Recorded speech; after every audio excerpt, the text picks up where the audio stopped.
Oh my god. Oh my god. Oh my god. This is so steep. I'm brave. Fuck me. There are a lot more rocks here from where I'm standing. I went to Kicking Horse recently as a very average, mediocre, not expert skier, and I was traumatized. So today I want to talk about it. In the last video that I posted, I showed what I would consider to be a successful execution of a Kicking Horse double black chute.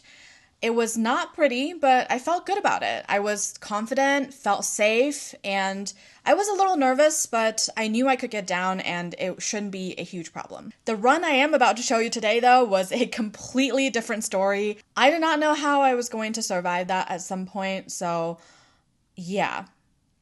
Don't be like me. This is going to be somewhat of a cautionary tale. So this is what happened. This is towards the end of our second and final day at Kicking Horse, and we had just skied that run off of CPR Ridge, and I was feeling really good. Like, that felt like a legit chute. It was steep. Like, I navigated some rocks, and I was just like, okay, it's going to be fine. We decided to do the hike to get to the Whitewall ozone area. We didn't plan on going all the way to ozone because it was already like around 3 o'clock. So at this point, I had skied down double blacks 5 times at Kicking Horse. 4 of them were unique runs. I was really starting to feel a little more confident in navigating the terrain at Kicking Horse. I was feeling like, okay, this whole ridge, there's some really gnarly stuff, but I should be able to find at least one thing that is doable, because that was my experience at CPR Ridge, and we also skied a bunch off of Redemption Ridge, and it more or less seemed fine. I talked to the other 2 girls that were with me, and we felt pretty good about doing the hike. It starts from the top of Stairway to Heaven, and then it's about, like, I think I would say a 10-minute hike. And here's the thing, I don't normally hike, but these resorts in the Powder Highway in Canada, hiking is almost like free in a way because they're just so easy being lower altitude. Just to put things in perspective, the highest point at Kicking Horse is 8,000 something elevation, and the bottom of Brack is like 9,000. I had to hike from Quicksilver to the bottom of Beaver Run, the chairlift, because Quicksilver was closed, and that hike was harder than this hike at the peak of Kicking Horse. So just to give you an idea of how much the altitude makes a difference. And anyway, so we were all kind of eager to hike because it was easier to hike in Kicking Horse than anywhere in Colorado. And we were all feeling really great after doing Redemption Ridge and CPR Ridge, so thinking, okay, it should be fine. The thing with that Whitewall ozone area, which is like on the far right, looker's right of the resort, it just looks like there are lots of like wide open runs. It doesn't look very cliffy like some of these other areas. So I was just thinking, okay, for sure I'm going to find something that is going to be not as bad, just like I did with Redemption Ridge and CPR Ridge. There were lots of points where I was not comfortable dropping in, but there were more than one option of going in where I felt good. So yeah, that was kind of the thought process behind doing the hike to Whitewall. So we do the hike. It was relatively easy, and I was just loving the altitude, frankly.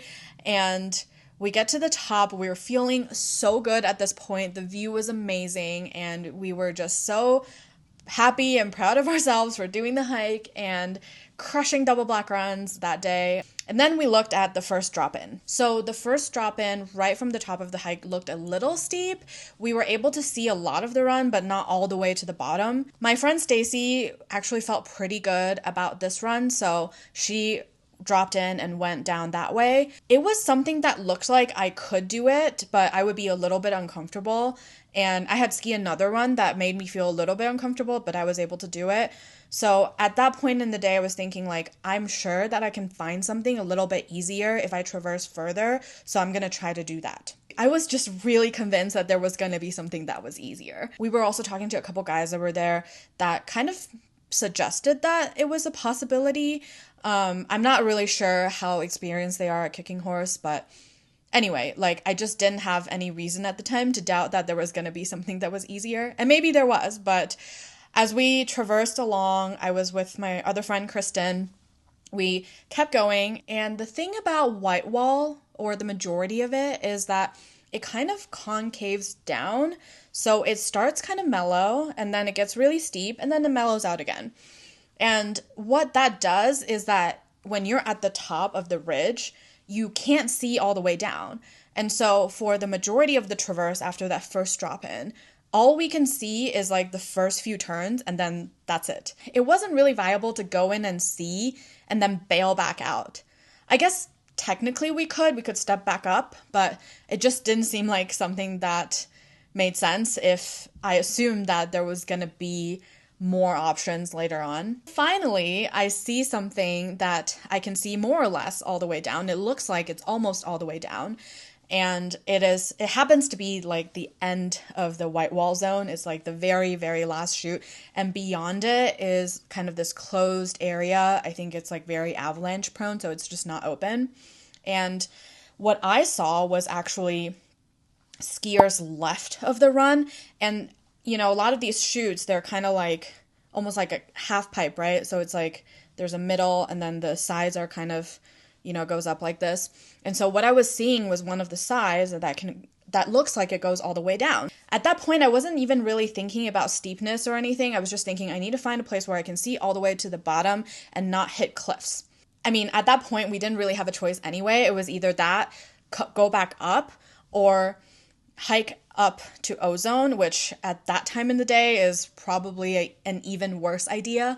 So we thought that it's probably okay since I can see most of the way down, and so we dropped in. We got this, yeah, Kristen. I believe in you.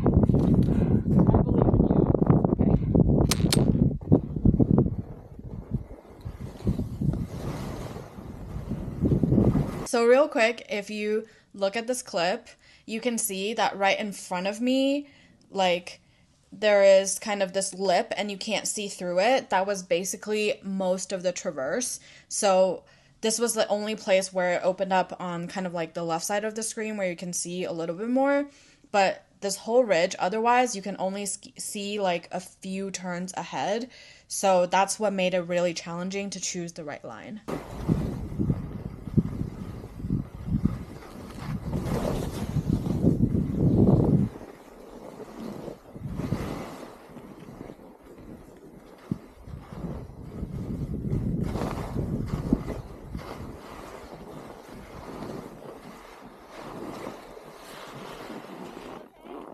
Yeah. It looks really steep though.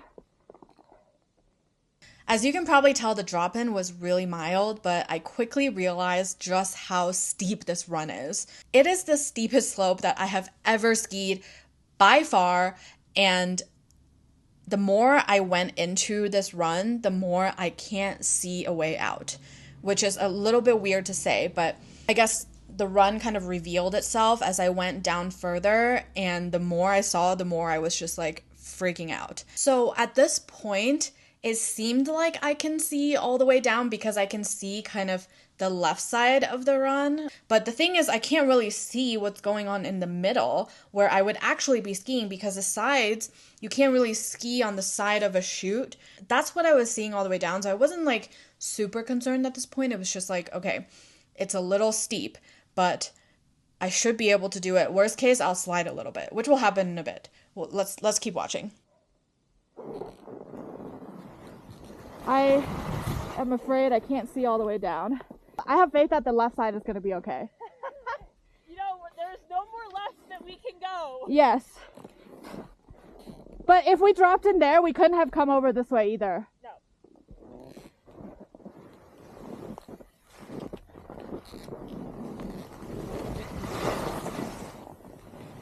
Okay, slow and steady now. Right now, this is the hardest run we've done so far, just because can't see all the way to the bottom, and it's incredibly steep with moguls. I think we have to make a decision at some point, left or right. So the reason why I'm saying we have to make a decision left or right is because at this point, I can see down the middle of the run, there is like another kind of mound. Underneath is probably a rock of some sort, and I can't really see around it too well, but I know that we have to go around it either on the left side or the right side. And later on, you'll see that the left side looked wider, but a little rockier. And the right side, it looked narrower, but it was really hard to see what exactly was on the right side. This is when I start feeling like maybe we are in a little trouble because it is so steep at this point. Oh, this is so fucking steep.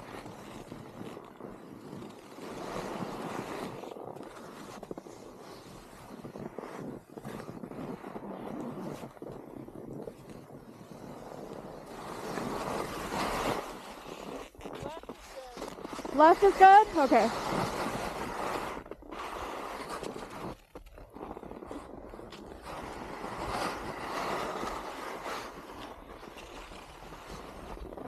Oh yeah. Left. Finally, we can see all the way down. Sort of.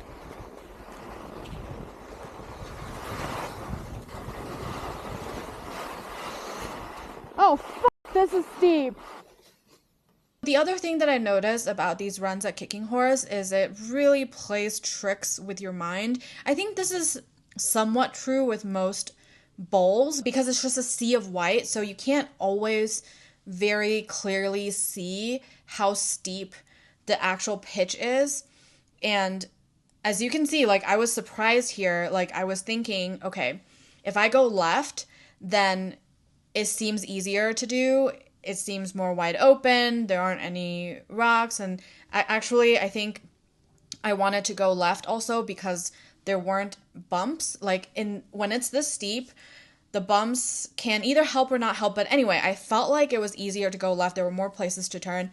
But only when I actually got there did I realize how steep it was. I think it's just a thing with perspective. Like, you just have to be on top of it to actually feel it. Just looking at it, especially there aren't trees on the side, and in this particular area there also weren't cliffs on the side to kind of give you a good idea how steep everything is. It can just kind of come out of nowhere and hit you in the face, I guess. I never really had this feeling at other places. Like, if I can see it, then I'm not going to get surprised by how steep it is because it is basically what I expect after seeing it with my own eyes. But at Kicking Horse, there were several times where I saw something with my own eyes, and when I actually get closer, it is a completely different thing. This is so steep. Yeah, I don't like this.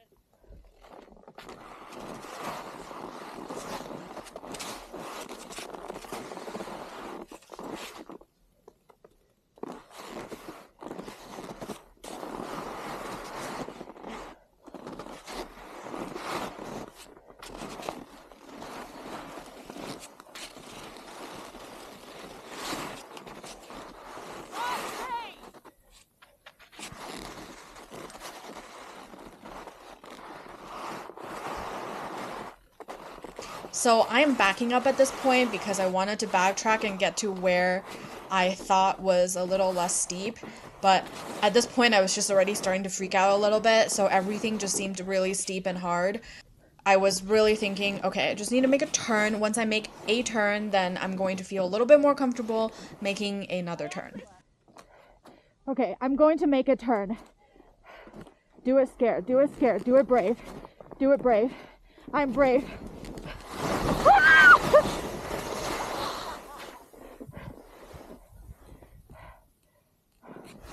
It gets a little better. Yeah.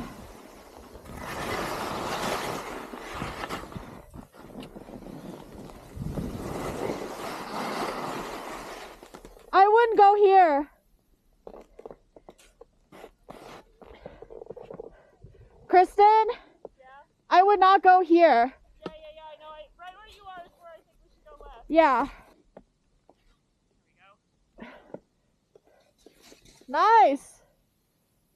Okay, I'll get out of the way. Oh my god. Oh my god. Oh my god. Where I am now, I wasn't wrong. It did get a little better, but it's about to get worse again. Kristen and I, we are both kind of freaking out. And what I think is really important here, and what I think is what makes a really good ski partner, is you should be there for each other. Like, neither of us should be going all the way down without the other person, and I think it's just also important to give each other space. So this whole time we were just trying to kind of balance giving each other space but also like staying together with each other. And I think, yeah, if you don't do this, I don't want to ski with you. I guess, especially in these situations. I think, yeah. So anyway, Kristen, if you're watching this, I'm really grateful I did this with you, because that time of the day is so remote in the resort. I think I might pass out.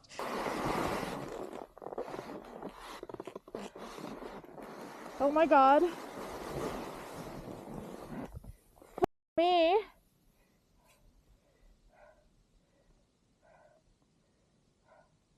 Here is where I'm really starting to see the kind of predicament we're in.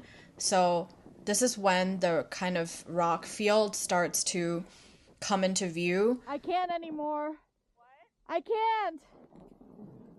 Yeah, from here you still can't see it super well, but like I was able to see it at the time, and I'm starting to see like how there isn't really a way around it. From where I am at this point, I also can't see any other path or alternative that looks easier. So Stacy at this point is at the bottom after skiing that first drop in, and she was trying to tell us, this was the other mistake, we didn't bring the walkies with us on this day, and it would have been really helpful in this situation because it was really hard to hear what she was saying, but we did eventually understand what she was telling us was to go right.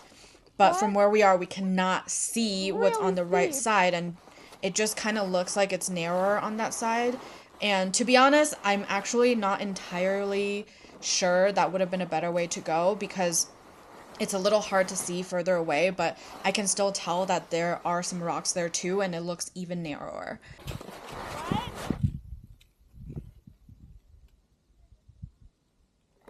Here we go.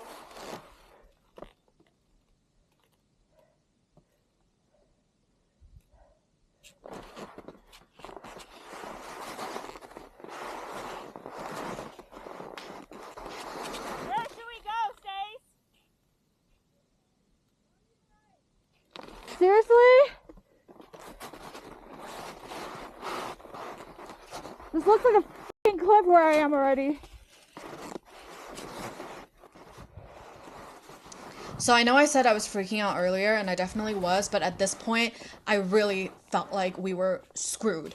I can see the rock field, and it is incredibly steep right now. I think because I was so nervous and just completely lost my confidence at this point, that I was just thinking, okay, I need to just slide down. I know it's going to look like crap on camera. I'm always a little bit more aware when I'm recording, but at that point, I was just like, screw it. I'm going to just slide down. I don't care if I look like an idiot. And so that's what I did, and all the way to the rock field.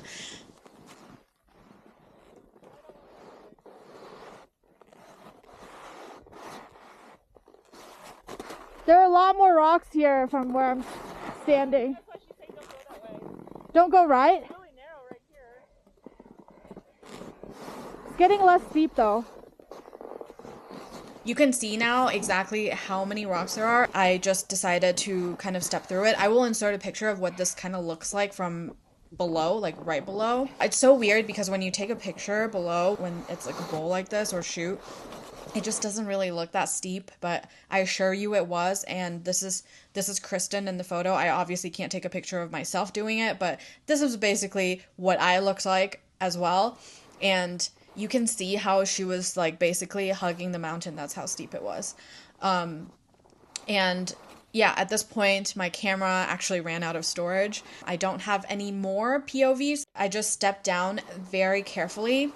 There was one point where I lost my edge a little bit, and that was kind of around, if you can see where the twigs are right in front of me. Like around that point is where I lost my edge a little bit, but I was able to recover eventually. Like I just had to take a leap of faith and step down a little bit more.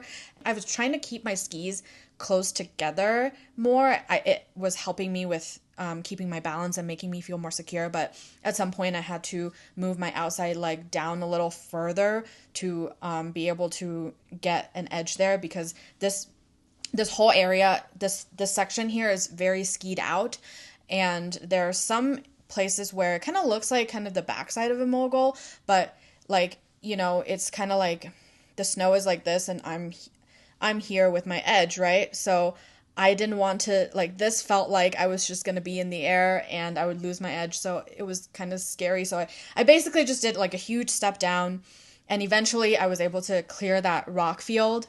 Once I cleared that rock field though, the rest of it was still steep, but I could ski it. I just don't have it recorded.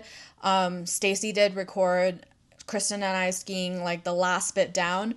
And yeah, at least I was actually skiing in here. But at that point, I'm telling you guys, I was sweating all over. I don't know if it's the humidity, but it definitely had a lot to do with how scared I was. Like my mittens were soaking and and my heart rate was so fast. Even just watching back this clip is making my heart rate go fast because I just remember how terrified I was at that point. Obviously, it was a little reckless to do this. And I kind of, you know, I'm trying to give myself some grace and understanding that, like, I was feeling really good and we're, you know, only skiing here for 2 days. So we wanted to kind of maximize our experience here. Usually I won't do this because usually I try to do a lot more research before I do a run like this. But there just isn't a lot of information on Kicking Horse, and I couldn't find any shred of information on like easier double blacks at Kicking Horse. It was just like, Kicking Horse is crazy. And that's basically like most of the post about the Kicking Horse shoots. So we just kind of had to use our eyes. And like I said, eyes can be very deceiving. Redemption Ridge is actually within the same bowl. So the bowl kind of like this. So one side is Ozone, which is where the Freeride World Tour competition is. And that's like the furthest end of the resort. And the other end is Redemption Ridge, so this is where you can take the lift to the top. And then kind of between it in the back, like this, here is Whitewall. So when we skied down Redemption Ridge, I did turn around, take a look at Whitewall, and it just looks like this area that didn't have a lot of obvious cliffs. But I think also because there aren't a lot of cliffs, but there's still like big rocks or like mini cliffs, right? And those are completely not skiable for me. But because it's mostly white, I guess that makes sense. The name makes sense. Whitewall, of course. Because it's like totally white, it's just really hard to see the contrast. And I think it just really plays tricks on your eyes. Like, all I was thinking was like, oh, there are not a lot of cliffs. It's not very rocky, so it seems fine. Like this rock field that you see that I'm right in front of right now, it's not really visible from where I was standing looking at this whole section, you know? According to Stacy, we picked one of the hardest lines down. I don't know if I fully believe that because it's just really hard to tell, but it was definitely the hardest thing I've ever done. It is not even close, and I've never been this scared. I think it came pretty close last year in Park City, or the year before now, like December 2023 when I was in Park City. I have a video on that when I was on 9990, and I did get into a little bit of a similar trouble there, but it was very short. And you know, if I fell, like I was just gonna fall into this clearing, and it was scary at the time too, but I could see all the way down, so like where I was going. Like, I didn't have to be scared about going over a cliff. I just had to be scared about, you know, maybe sliding down a little bit where it's rocky and steep. And I'm definitely a better skier now than I was a year ago, but this one is harder. Even though it looks really wide open, it was definitely beyond my abilities. Like, I'm not going to say this is a run that I belong on. And yeah, so if you are kind of where I am in terms of abilities, like I would stay clear of Whitewall entirely because it is just so hard to tell like what is going on. Maybe on a powder day, I know some people are more comfortable on powder days. Like I personally am not more comfortable on powder days. But I do feel like this whole area would feel a lot less steep if it was on a powder day. And we did see some videos of Whitewall before we did this. On videos, you can't really tell exactly how steep it is, but it seemed fine. Again, our metric at the time was just like, are there cliffs? Like, is this something we can navigate? And it seemed like it was, but that's not everything. Like, and also when it's all white, you just can't see very clearly. So yeah, anyway, lots of traps here, I feel like, and Whitewall, because you can't see so clearly, I would not recommend unless you're like a true expert. While I do get comments about how like I'm not that great, which is fine, I'm not. And I do get some comments like you should go back on green runs, which is complete horse crap, and I don't believe that. But I also get some comments from you guys who are very nice that say like, oh, don't call yourself mid, don't call yourself intermediate. But like, this is the kind of stuff that really makes me feel like an intermediate, because someone who is like actually an advanced skier, like an expert skier, like they should be able to really go down this. And I just don't think I'm there yet. And I don't know if I will ever be. Like, I just don't feel like I fit the definition of an expert at something. Let's just not think about it in terms of like skiing, but just in terms of like, this is a skill. Whether you are someone who is a beginner, intermediate, expert. I feel like intermediate is like really wide range, and I'm okay with that. I can call myself advanced intermediate or whatever. Like, I don't think of these labels in terms of like the types of runs I ski. I just recognize that I was really out of my depth here. But I do feel like while I was definitely not good enough to ski this properly, I did have the skills. Both me and Kristen, I feel like we both had the skills to get down this safely. There were definitely some risks involved here, but having some experience with exposure really helped me. And also just kind of understanding the mechanics of like what it's like to ski something that is steep, like, and just being aware of like what may lay beyond, and being cautious, I think really helped us survive this. We were both really traumatized. Like, I'm not going to speak for someone else, but I was really sweating, like, and I can feel my brain kind of like starting to block out what happened.